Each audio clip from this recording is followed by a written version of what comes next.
Villa Market, now serving the west coast of Phuket. Located on the ground floor Banana Walk in Patong, directly at the beachfront with parking.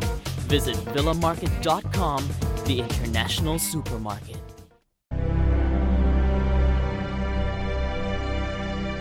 Hello and welcome to the Phuket News TV and Phuket in Review with Managing Editor of the Phuket News, Simon Ostheimer. Welcome. Thank you. Now, we start off with Russian power on the front cover. Tell us more.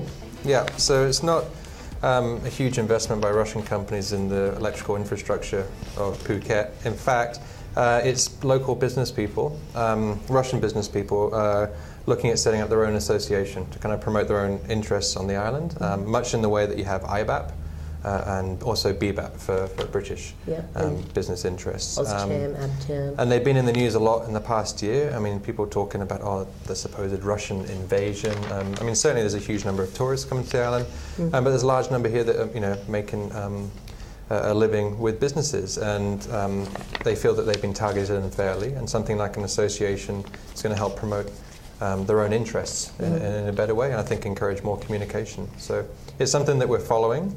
They did actually have another meeting last night, and they're definitely going ahead with it. So when there's more announcement, it will happen. Yep, they have to go through the procedures. So when that does happen, then obviously we'll be sure to report on it. And they said, like, once it is up and running and established, they'll then move to individuals, helping out individuals. Do you think that will be a long process?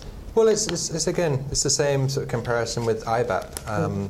You had a bunch of disparate businesses and people who doing the same sort of things but weren't able to push for their interests, and I think this is something that will definitely help the Russian community, but at the same time it will help it engage with the local government, with the Thai community, and with the Western community as well. I think there's a lot of unnecessary or unfounded fears about the Russian businesses coming here, and this is something that's going to help them to be more open and more included in local matters. Because that language barrier as well, of course, that sort of creates... Oh no, but I mean the Russian businesses owners here, they all speak English, certainly, and they have to. There's no way they can only speak in their native tongue. So that's one of the misapprehensions that people have.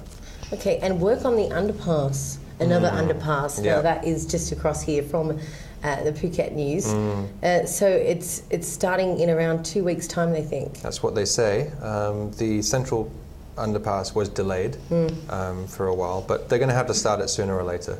And us here at the Phuket News are going to suffer the consequences more than anybody, almost. So I drive every day, and I come via the back road, but... You don't want to tell anyone because it's a secret. No, it's a secret, But it's just not really going to make much difference, because this junction here, no matter which direction you're approaching it from, is going to be jammed. So it'll be crazy. We'll see. I guess it's one of those things, just the sooner they start, the sooner they can be done with it. So obviously there's going to be more traffic, but how many lanes are going to be open? All those things have yet to be announced. Really? Yeah, we just know that they're going to start, but the government will notify us once everything's been put in place. Okay, so on page 5, we've got the Soy Dog in Appeal, the Soy Dog Foundation. Now they're after blankets and stuff like that. And of course we've got Collie modelling a blanket for us. Cute little picture there. Yeah. How many dogs are out there? Do you know? I believe it's several hundred at any one time. But this, it's a very good appeal, basically for blankets, second-hand blankets, and they use them, I think, in operations and all sorts of things. And their supplies are just running very, very short. So if anybody watching this has any to donate, or if someone works at a hotel in particular, often they have a large supply of linen and things that they have to replace at certain points. Please get in touch with them. Yeah, and you can do so by going to soydog.org for that one as well. Now, a massive story of the week. We've got Larry Cunningham, Australia's honorary consul, stepping down. Yeah. Now, this has made huge news. Of course, he was in the news for the jet ski incident as well, and then stepped down. Obviously, there's no link to the two, because Larry says he was sort of leaving anyway. I think I mean, his leaving is always, I believe has always been planned, and it just happened that they had this jet ski incident that we reported in the paper, and people will know the details about that. But what we were saying about before the show is just he's been very sort of outspoken and prominent proponent of not only Australian affairs, but also the matters for international residents on the island and tourists. Trying to help promote improve the image of Phuket in terms of things like jet ski scams and all these things, the things that can have a negative impact on people's perception of the island. So I think he's been very, very good in his job. I mean, as an Australian, obviously he's been representing yourself. Yeah. And I noticed that a lot of people, from officials to just the community, like they give him rave reviews about his post that he took up since 2005. And I guess Australian visitors have tripled since then. So you would have noticed over the years as well what kind of job he's been doing. Yeah, no, a very, very tough job. And you've got to remember that he's honorary as well. I mean, he's paid some money, but it's not a monthly salary. They are actually now advertising for a replacement, and we have the advert in the paper if anyone's interested.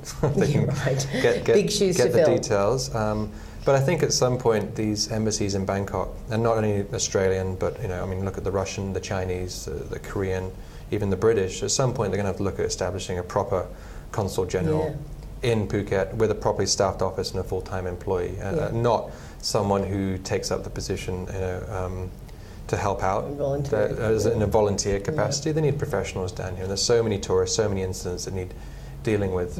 It's only a matter of time, I think, before we see those set up. Yeah, right. And what do you think the reason is that they're not going? I think it's a hangover from the past when there weren't as many people visiting, there weren't as many foreigners resident here, so they could manage affairs from Bangkok. And this system has obviously worked up until now.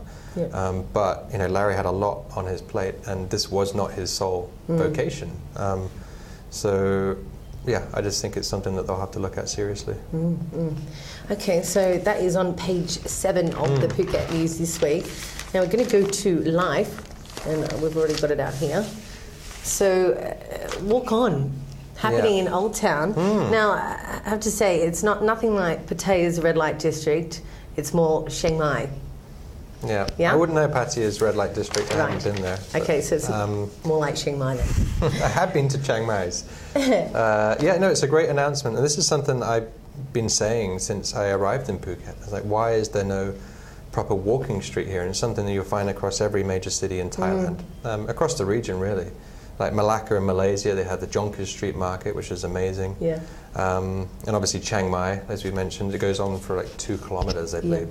That they need to have a walking street for Phuket, and the logical place for it is the Old Town, and this is where every year they have the Phuket Old Town Festival, which is fantastic, packed out, hundreds of thousands of people, and it's where the centre of the culture and the life and the food is for the island. At least I feel that. So they've announced it's going to happen from the end of September, and it's going to be every single Sunday. Talang Road and Soi Romani, which adjoins it, going to be completely closed down to traffic, and there's going to be food, music, entertainment, cultural activities, everything. And I think it's going to be a major tourist draw for the island, and put us on the map for that, and not just the nightlife side of things. You're right.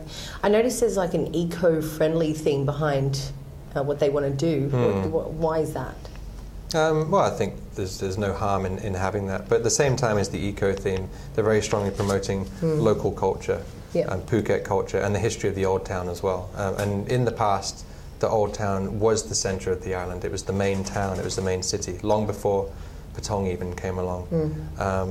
And so maybe you're seeing this as a bit of a return to how it used to be. Okay, so page 9 of Life. Now, I have to say, of all the reviews I've read, this one's really well written, by the way. And as much as I was salivating reading it, I was also quite impressed with Sam Wilco writing this review. Now, we're spoilt for choice for Thai food on the island, but a new Tandoori Nights restaurant down south. It's amazing. There's not so many Indian restaurants on there, and there are several, but compared to other cuisines, it's quite underrepresented, and especially in the south of the island. So this is fantastic. It's actually not far from where I live, so I'll be visiting pretty soon. But this is by our new reviewer. This is his second review he's done for us, Sam Wilco. He's quite well known on the island. Well, I'll give him a little. Very, very knowledgeable about all things culinary. Yeah, he's really a really good writer. I did pick up on that as well. But he raved about it. He said, it's very simple surroundings. It's nothing fancy, but kind of in the same way in the UK, Indian restaurants are not generally decked out to the nines, but the food is wonderful. That's good enough reason to go. So he definitely sold me on it, and quite reasonable too. Yes, which is the key thing. But this is something we're doing now every week. We've expanded the dining section, so it's 2 pages every week because we just couldn't fit in the reviews. And I know people love to eat, so. And it seems like there's something opening on Phuket like every week exactly, anyway. yeah. All right, so that is in the Phuket news this week. You can pick up a copy for 20 baht at all good stores and outlets. Thank you once again, Simon Ostheimer, Managing Editor of the Phuket News. Thank you for having me. No worries, and we'll see you next time.